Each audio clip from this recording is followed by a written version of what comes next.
Wow. Well, wasn't that fantastic, everyone? Absolutely amazing.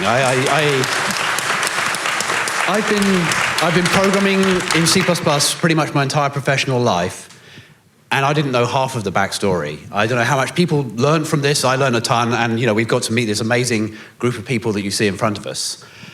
So I'm Matt Godbolt. I'm a programmer at Hudson River Trading, and some people know me from Compiler Explorer, but that's not what we're here for today.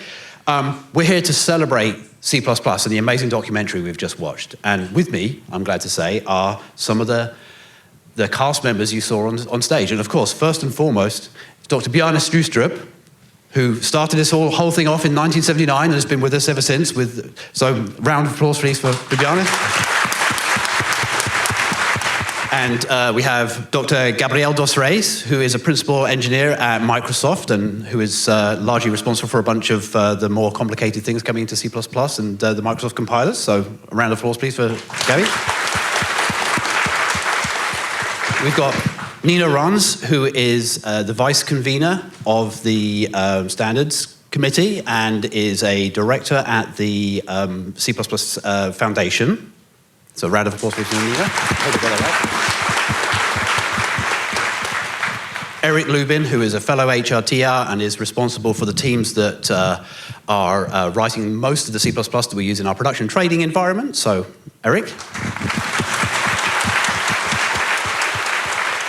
Last and definitely not least, we've got Herb Sutter, who is 2 decades you were the convener of the C++ Standards Committee, which is kind of a good role, which you've obviously now partially given over to Nina, and obviously we know Herb from so many other places, including Microsoft and most recently at Citadel. So, Herb Sutter.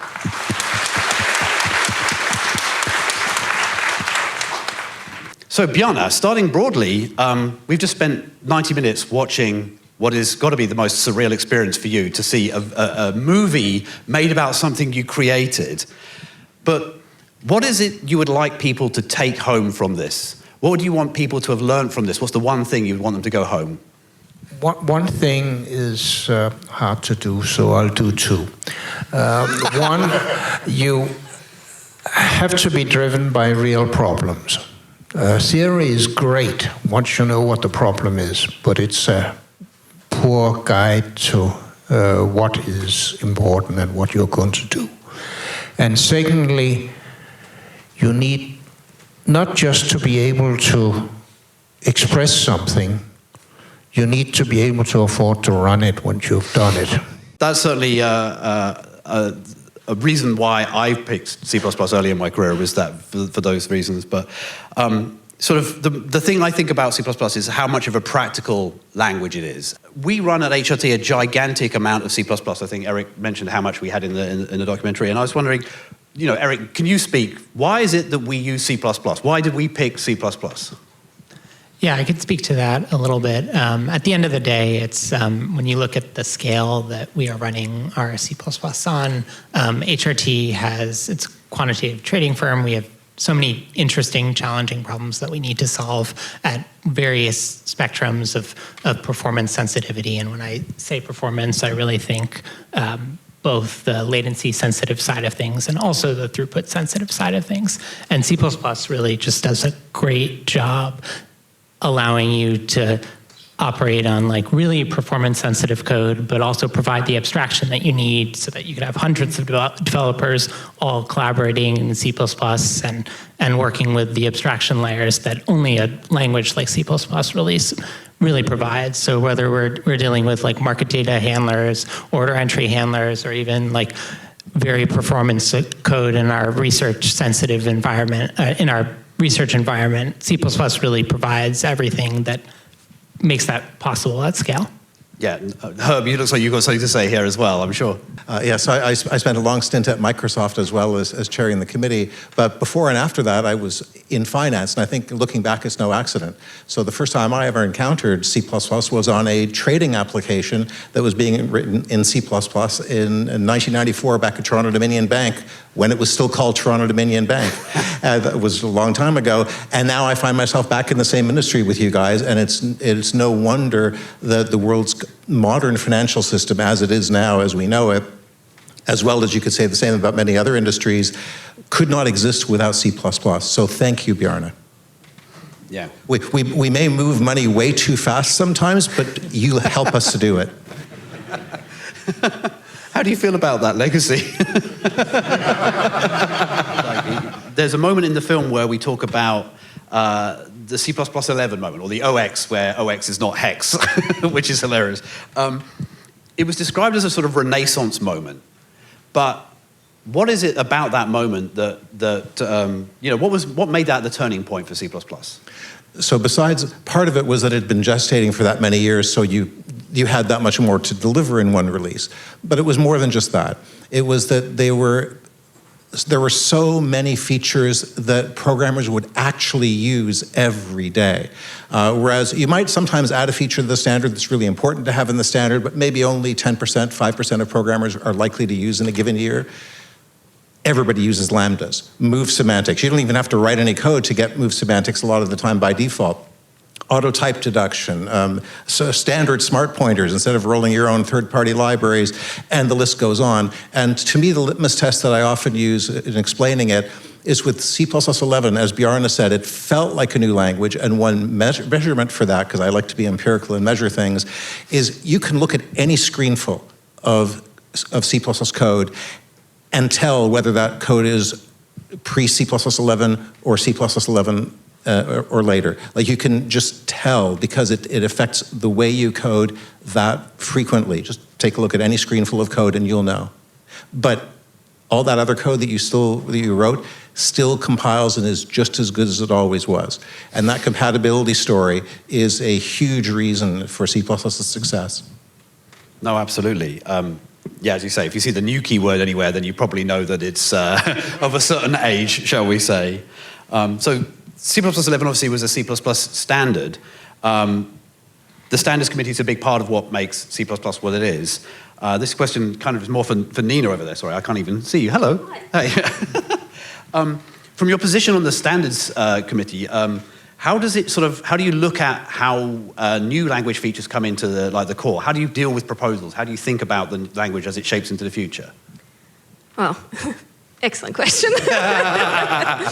Because being on the committee kind of changes the way that you look at the evolution of the language. Quite often when we have people come to the committee for the first time, they have some part of the language that they're very passionate about. They want to add a feature that has never been added, but they need it for that thing, or they want to fix something.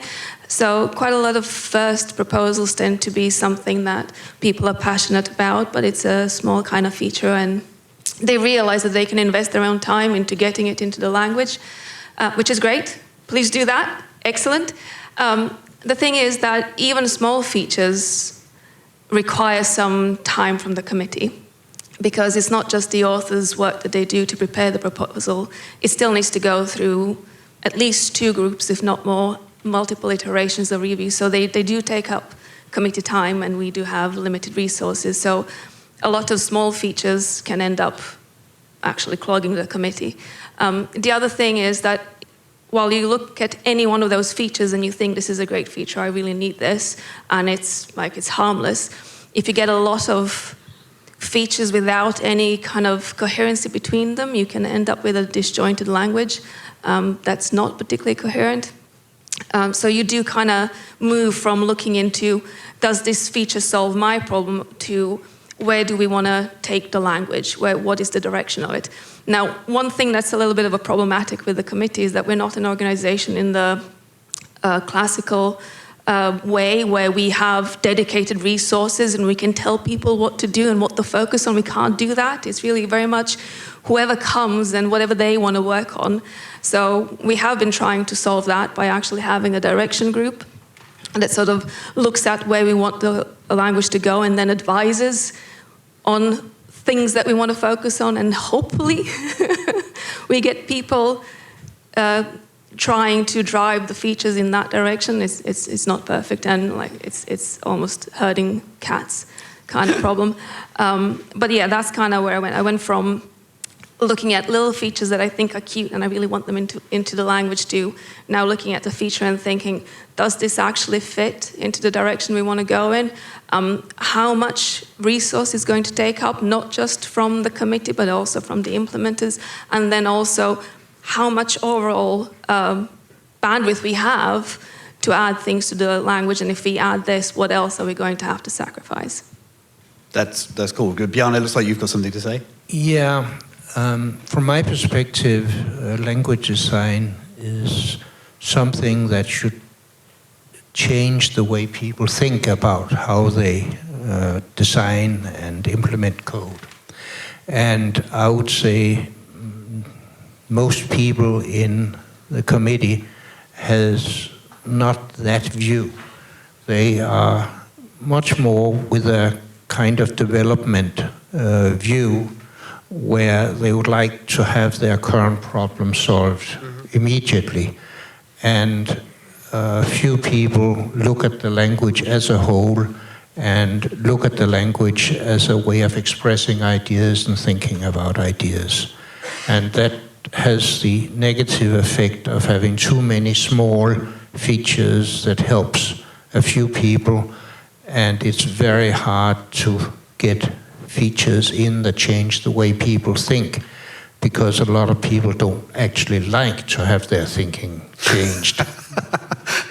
That's a very good answer. I remember the first time some of the C++11 concepts came out. We talked about them before, and like it was a mind bend for me. And I'm like, are value references? No idea, and left them. But now of course, we all get them. But yeah, talking about like these complicated things, the things that maybe are changing the way that you think about code. Some of the more complicated parts. In fact, at the beginning of the film, there was a thing where they said, what was it? I've got it down here. Sorry. I look at C++ and I find it scary. I think C++ has maybe fairly a reputation for being quite sharp-edged. And, you know, Gabby, I'm looking at you here as you're looking at me. You're somebody who works on like the more complicated parts of the compiler and the language. You know, I've got down here on my list, concepts, modules, reflection, all these things. But so how do we deal with the fact that C++ is complicated? What's complicated? What's sort of the antidote to this problem we've got? Easy question. Yes. If you're parachuted from, let's say, the 8th century, and where you learn only some old French, into the 21st century, you'll be very surprised by what people are talking about in Paris, for example. Right? It is really hard to live with history. The work that we do in the committee is to prepare the community to propel it into the future, right? But you also need to find ways to bring people from the past into the future by upgrading to the present, as Bjarne said in the documentary. And there is really no substitute for thinking very hard. So the compile time and all the other stuff we did, that we're doing now, the code sector, for example, was very hard back in 2005 or 7 to get into the language. I think if you tell anybody today that, well, that was a hard battle, they would just look at you like, hey, what are you talking about? It's so easy, it's obvious, right? But the most important thing is that as a language that aims to solve real problems, we have to aim at bringing people from the past into the future. How hard it is. Like, it doesn't matter that it is hard. If it is not hard, we wouldn't be doing our job. Like, everybody can do it, right? And thankfully, Bjarne is the guy who goes around and, you know, popularize this thing and tell everybody, oh, it's too easy. And then a few of us have to make it happen. Now, to answer your question, one of the things that I found quite interesting at Microsoft, working with Herb and all, was the vast variety of codes that's written long before C++ 98 became a thing. And then we got 11, 14, and 17. And that actually teaches something it teaches humility, and it also teaches practicality. Yes, I know I'm the guy who did context for all of that, but I also learned a lot. So the language has to solve the problem we have today. It's not that the complexity is a reflection of the organizational committee. It is just that the problems that we have to tackle today are very, very complicated. Right. Sort of a necessary complexity, as opposed to just an accidental complexity. Correct. Yeah. Although And people can, promise, they will make it simpler. Right. But it always comes to bite you in the end, right? Yes. CF Java. Yeah, sorry. Bjarne. People confuse familiarity with simplicity. The way we always did it seems simpler, and then they criticize the new stuff for being different from the way they used it. And we always did that is a very dangerous phrase. Gabby mentioned Constexpert, which we designed and had great trouble getting into the standard. It was deemed not only unimplementable, but also useless. And those of you who know modern C++ know what to think about that comment. Right, yeah. Yeah, I can't imagine a language without Constexpert now. But at the time it didn't seem obvious. And I mean, the first version, of course, you could only just return. And now we've got full programs being written in const-eval context. It's amazing how much we've moved forward and how, as you say, familiarity perhaps makes things easier to understand, and things that are new maybe are difficult just because they look that way. Yeah, the first step is to getting people to taste the cookie. Then they like it, and they want more of it. Go ahead, Herb. Just a note on that, and I know we'll talk about reflection, so may I segue there as well, because it's directly related. So first of all, thank you, Bjarne and Gabby, for fighting the good fight for Constexpert.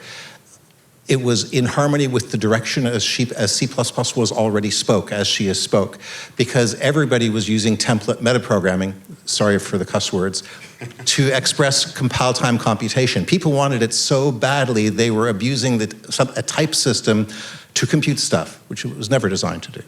So seeing that that's what people were doing anyway, why not? What should the programming language for compile time C++ be?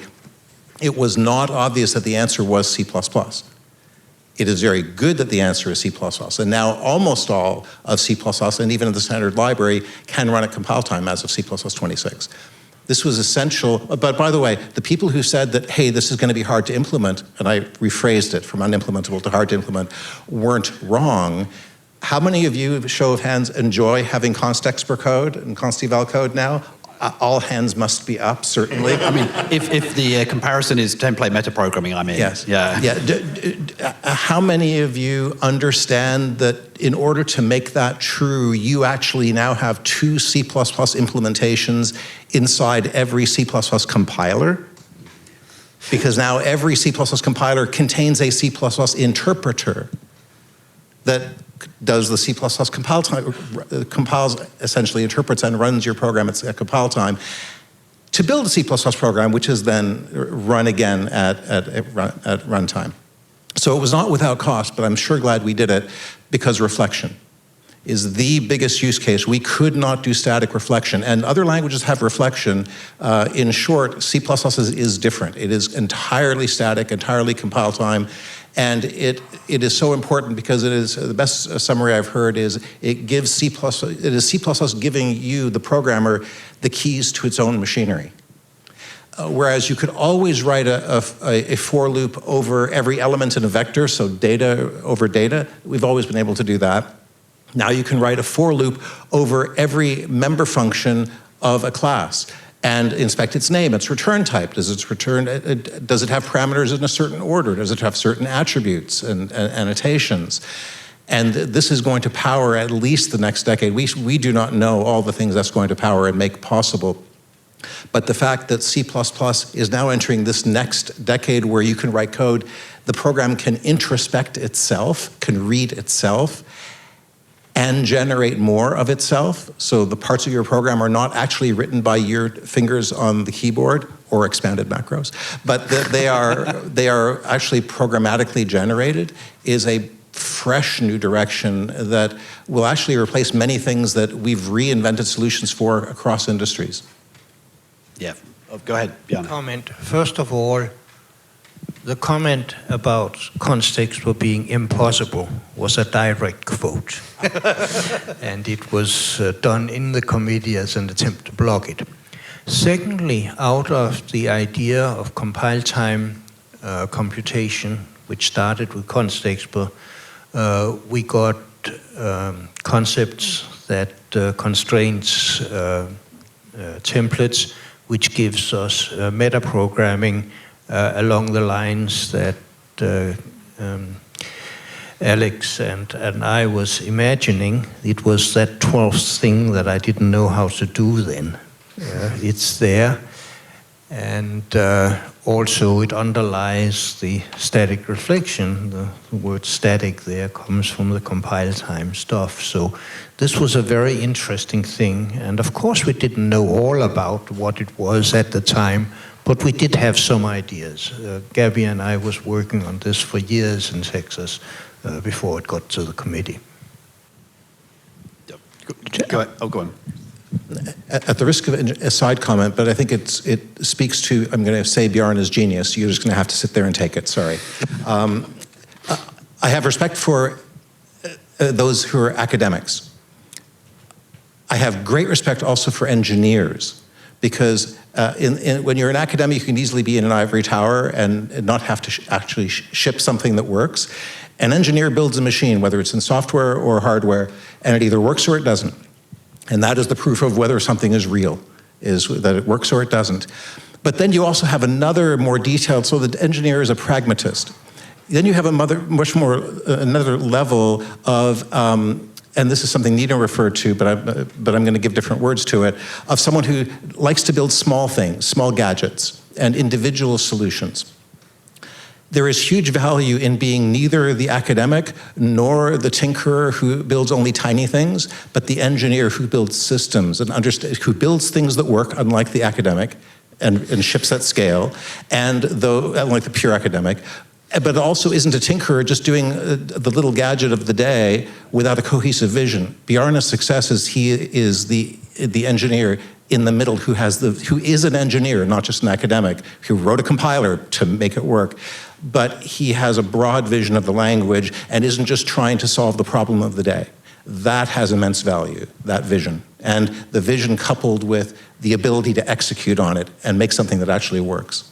We're not alone. This is a community of developers, and obviously the Standards Committee represents its own set of folks, and there are a lot of people, well, most of the people in this room are C++ programmers and stuff.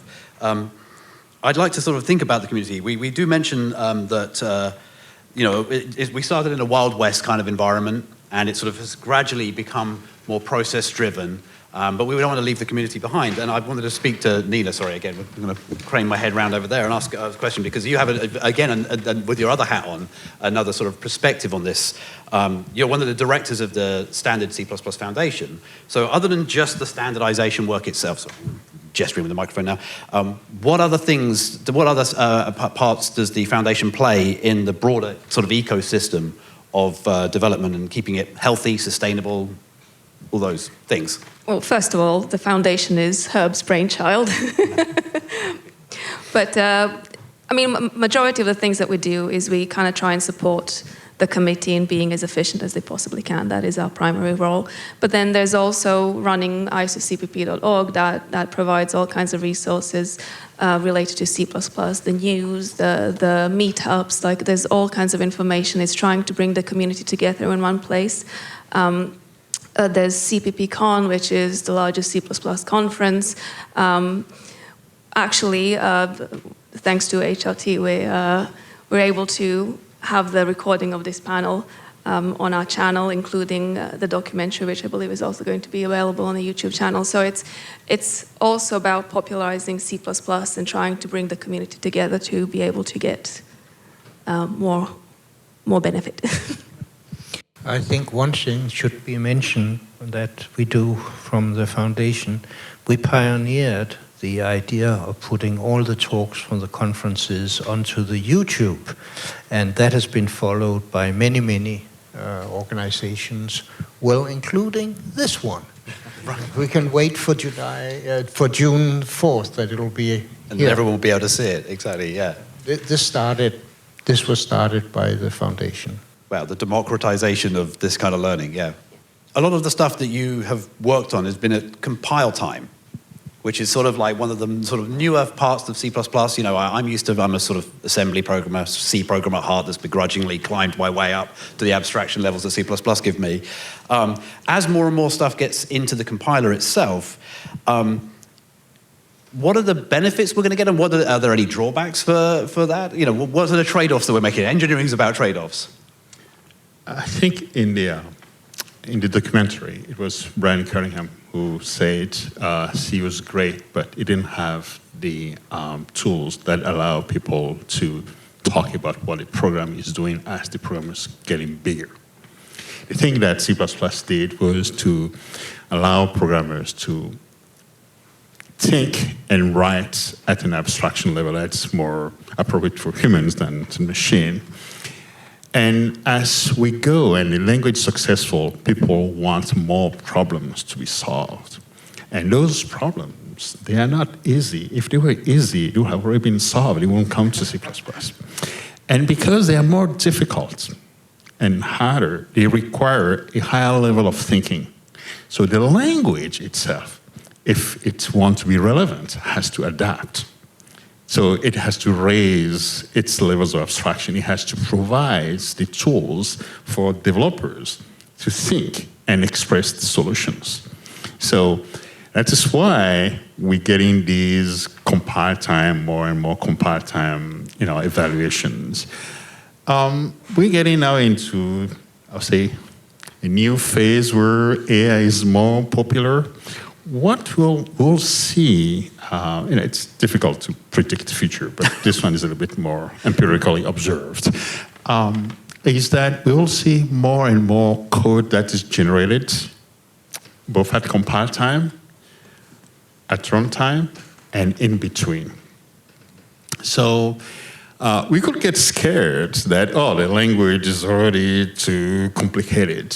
But if the language wants to remain relevant, I think it can help solve more complex problems. Then you have to find more ways for the compilers to take over the boilerplate, the repetitive things, so that the developer can express directly, declaratively, what the solution has to be.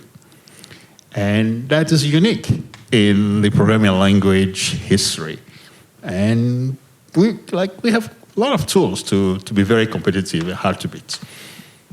Yeah, if I could just add to that, sometimes people worry about, especially when we get all excited about, we can do more at compile time. There are some in the audience who will be thinking, gee whiz, I would like my compile times to be faster, and you're adding more compile time stuff. There is some on this panel thinking that now, yeah. And it's very important to understand that when we did constexpr, for example, if you replace your previous template meta program that computes a value or something with a constexpr function. Yes, we just added a new feature, constexpr, that requires a C++ interpreter to run at compile time, and it will compile faster than your template meta program because you are expressing your intent directly. And instead of abusing another mechanism that wasn't designed for it to get a side effect, you can ask directly what you want, and your compiler can love you back and compute exactly what you want, and it's faster. So yes, we're doing more, but it's also we're doing it better. And if I can just add one other comment to your comment, Bjarne.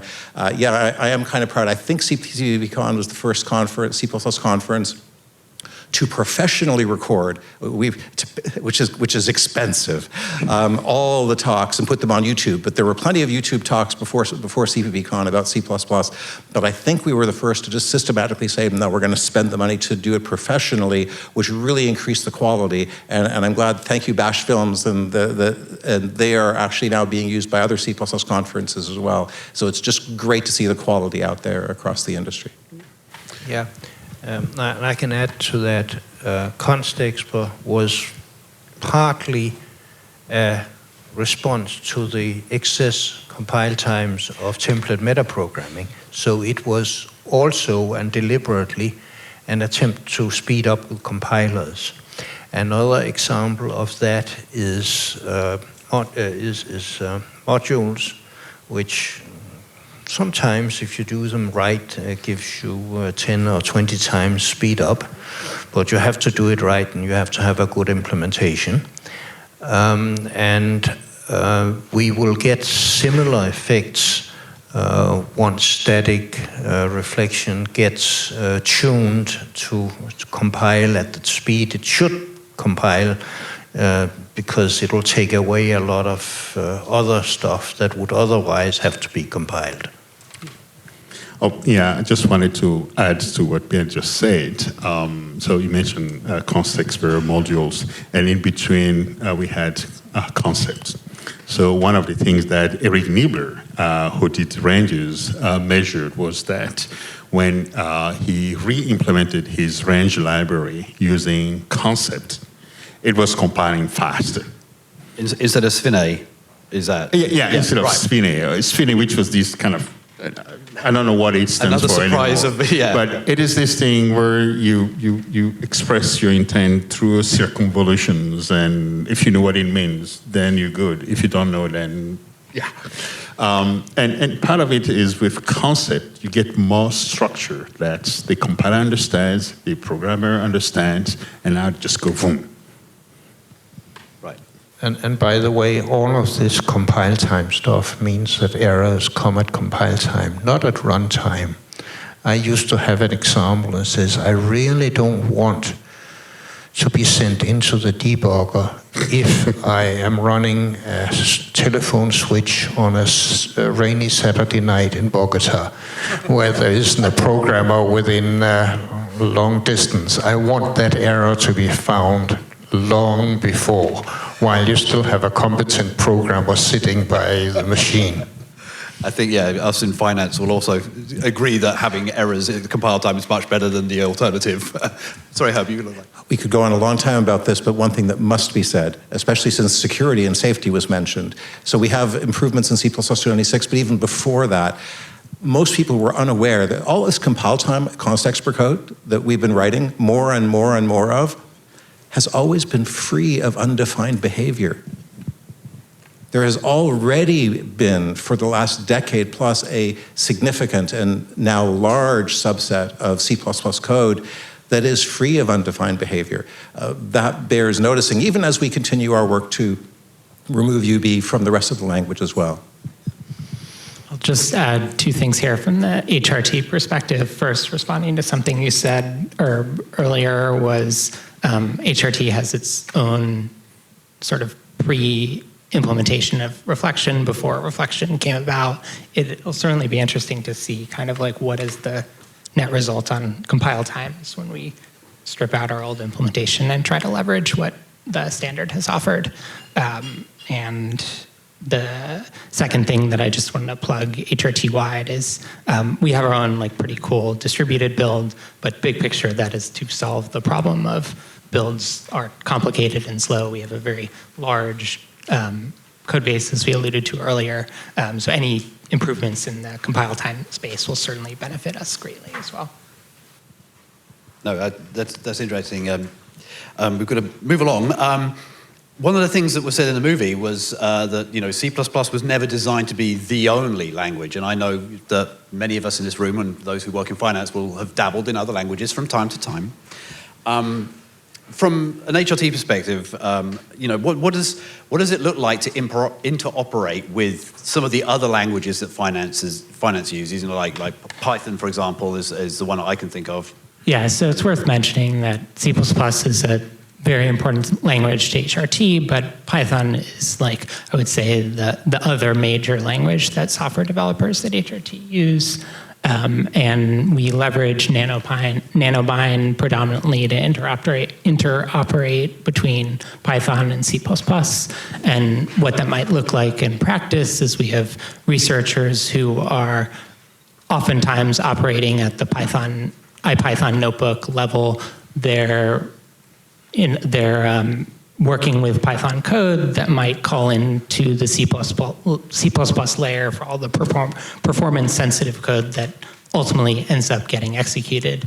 And the way that these two languages can interoperate very effectively allows researchers to be very effective and efficient in their research and sort of exploring new ideas. But at the end of the day, we get to leverage the performance that C++ has to offer. And that's really been a huge game changer for HRT and how we can leverage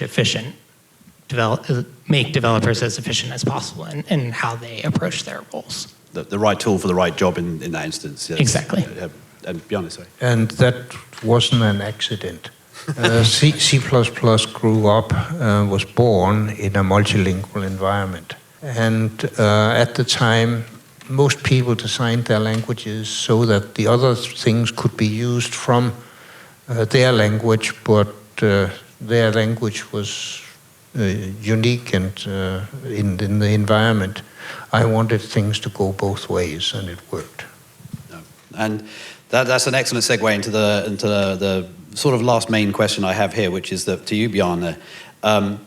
Looking back over the sort of 30 plus years, what is the biggest thing that standardization, you were sort of forced into a corner by IBM, HP and Son and almost at gunpoint or tied to a chair and made to agree. What's the biggest thing that's given us, and is there anything that it cost? It's giving us stability. If it hadn't been for the standard, the language would have fractured, and there would have been endless wars about whether my features are better than your features and whether it could be unified and such. And there would have been an even worse bloat of features than we have now, because everybody would compete.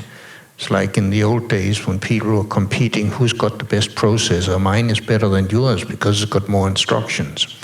This is absurd, and we would have seen that at scale with programming languages. On the other hand, the Standards Committee has slowed down development of the language, which sometimes is good and sometimes isn't, and it has given an enormous amount of conservatism. In the bad way of conservatism, not just stability, not just maintaining what is good, but objecting to novel things. Right. That makes sense. Gabi, did you have to say? Yeah.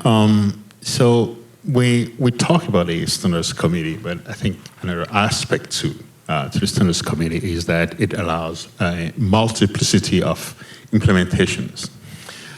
Of course, the first thing that developers think about is, now I have to port it to the other compiler. But when you take a step back and look at the ecosystem, the community, the fact that you have 4, 5, 6, 7 different compilers, what that has done to the community at large is that it has pushed for the better ideas to surface. And that in turn improved not just the language, but also the techniques and how things are implemented. Right. As one of the perpetrators of these features, I can tell you that I've greatly benefited from having different perspective onto what it is that I was trying to do. Right. And that's thanks to having the Standards Committee and having the ideas go through the gauntlets and put to test. Okay, thank you. Quick fire round, just to end it. This is the last one before we open up to any questions. Last chance to get in your questions. If you want to scan your code and ask one of the panel here, in one sentence. Without a hand, no, we're not playing that game. If you think about what's the next 10 years, or I guess 9 or 12 years, depending on how you count your things, of C++, what feels important to get right? And we'll start with Bjarne. Profiles. We're trying to simplify specific uses by allowing people to define a set of guarantees that they want. And if we get that, we will address both the safety issues, the teaching issues, and the fragmentation issues where people are writing different things. That wasn't one sentence. No, I was going to say, I'm going to give you... The topic had not been raised. And, I mean, we've had a couple of meetings just these last couple of days. This is something happening now for the future. Right, thank you. We'll give you a bye, I think, on the one sentence for that. Yeah. Gabby. Sorry. Oh, yeah. C++ is a story of people. And if we can keep them together, work in the same direction, we'll solve any of the hardest problems that will be thrown at the language. Wow, thank you. Nina. I'm going to go towards the committee aspect of it, which is, I think it's very, we need to get profiles for various reasons, as Bjarne pointed out, but also, as Gabby says, it's about people. And I think it's very important to find a way of attracting even more people to C++ that do have an experience in the language design and a way of getting a bigger picture done efficiently. Because if we only have users, it's great, we want users, but we also need language designers in order to achieve the things that we want to achieve. Cool, thank you. Eric? I'm going to sort of take the other side of that people component from the HRT perspective. The biggest thing that I think will make us very successful is to the extent that the language can continue to be successful and attract really strong, talented engineers. I think like that is one of the big things that's getting in the way of HRT continuing to be successful going forward. You've had the most time, Herb, so there's pressure on you. Yeah, so clearly following through on further safety and reflection improvements, profiles, reducing undefined behavior, and what Gabby said is very important, having the committee working together, the wood behind one arrow. The one thing I would add to that is continuing to be welcoming, and Nina alluded to this, continuing to be welcoming and visibly open for business for people who are doing new work that we can help with, to bring their problems to us and how we can help them, because that is what has kept C++ in business, is staying in touch with the community. So the committee should remain visibly open for business and welcoming people who are doing new things. Thank you all, those were great. Right, okay, we've got some audience questions now. A question, I'm going to read it out and then whoever wants to take it takes it. We're trying to do as many as we can, so maybe be quick. If you could wave a magic wand and change one thing in the language, this is classic, without having to worry about backwards compatibility, what would it be? Bjarne doesn't want to commit on camera, I don't blame him. The declaration syntax, but you can't, but C. The cost benefit is not there unless you can be very creative. But it's not, I don't think there's anything that's worth that cost to solve. Like, there is no problem that big that needs solving. Okay, Gabby, you look like you've got to go on that. Yeah, C++ has been successful because it tries very hard to solve problems that people have in the real world.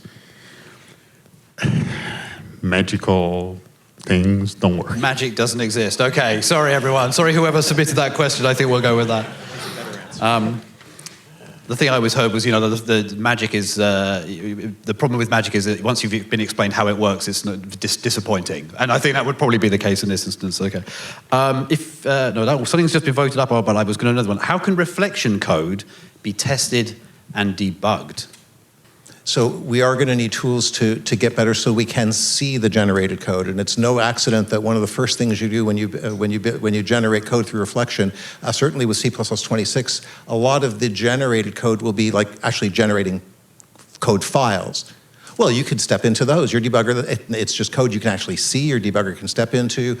As we, post C++26, get the ability to generate a new C++ code into the current file. We have a little bit of that in 26, but not as much of it.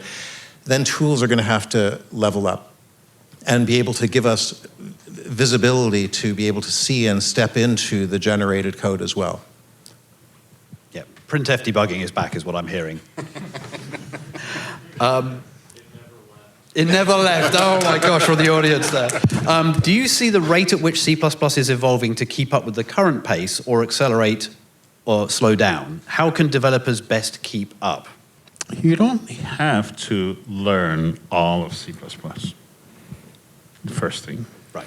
Second, yes, you need to keep your code current, but first, it starts with upgrading your own skills in terms of understanding the problems that it is that you're trying to solve. Replacing something that already works with just new keywords, unless that new keyword actually brings you value, is not great.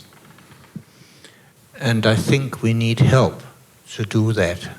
And that help is part of what profiles are for. It can say, what kind of guarantees do I want my code to deliver? And then have code that tests that. And that will tell you that certain old-fashioned ways of doing things cannot deliver what you are asking for. And we need program support for that. Right. I think I know what the answer is going to be to this question too, but can C++ realistically compete with Rust when it comes to safety guarantees? Is the goal to provide good enough safety or something stronger? Yes. Next question. Right, okay. I will say yes. Okay. All right. Gary says yes as well. What is your favorite, weirdest thing written in C++? Not in C++, but C++ tools used in a way that I didn't expect. Oh? Someone using the preprocessor to preprocess HTML. That's a real thing. Yeah? I've seen the C preprocessor used to preprocess Perl scripts to generate more Perl scripts, so, you know, yeah. Anyone else got any other weird things there? Otherwise, that's a bit of a weird one to finish with, but we're out of time, everyone. Can everyone please put your hands together for our wonderful panel here?